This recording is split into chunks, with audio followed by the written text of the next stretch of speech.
చంద్రబాబు హెలికాప్టర్‌కి ఘోర ప్రమాదం. విషయం తెలిసి ఎన్టీఆర్ ఒక్కసారిగా షాక్ అయ్యారట.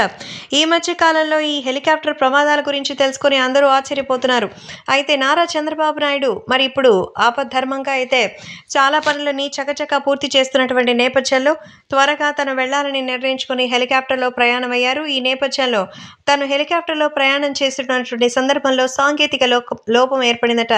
వెంటనే పైలట్ అప్రమత్తమై ఆయన్ని హడావిడిగా లాంచ్ చేసినట్టుగా అయితే తెలుస్తోంది.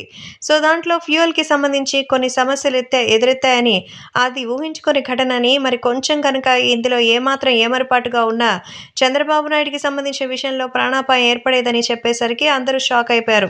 ముఖ్యంగా ఈ విషయం జూనియర్ ఎన్టీఆర్ కూడా తెలిసొచ్చిందట. ఎన్టీఆర్ అయితే చంద్రబాబు నాయుడుకి ఫోన్ చేసి తన ఆరోగ్య వివరాలను అడిగి తెలుసుకున్నట్టుగా అయితే సమాచారం. చంద్రబాబు నాయుడు కుదురుగానే ఉన్నారని, ఏ ప్రమాదం జరగలేదని, పైలట్ తన యొక్క నైపుణ్యంతో హెలికాప్టర్‌ని చాలా సేఫ్‌గా లాంచ్ చేశారని, ఏ ఇబ్బంది లేదని చంద్రబాబు నాయుడు కుటుంబ సభ్యులకి తెలియజేశారట.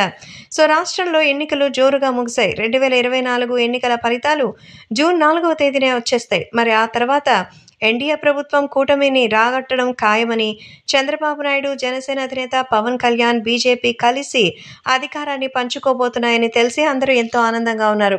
ప్రస్తుతం జూనియర్ ఎన్టీఆర్ సైతం తెలుగుదేశం పార్టీలోకి వస్తే మరింత మంచి జరుగుతుందని ఎదురు చూస్తున్నారు తెలుగుదేశం ఫ్యాన్స్.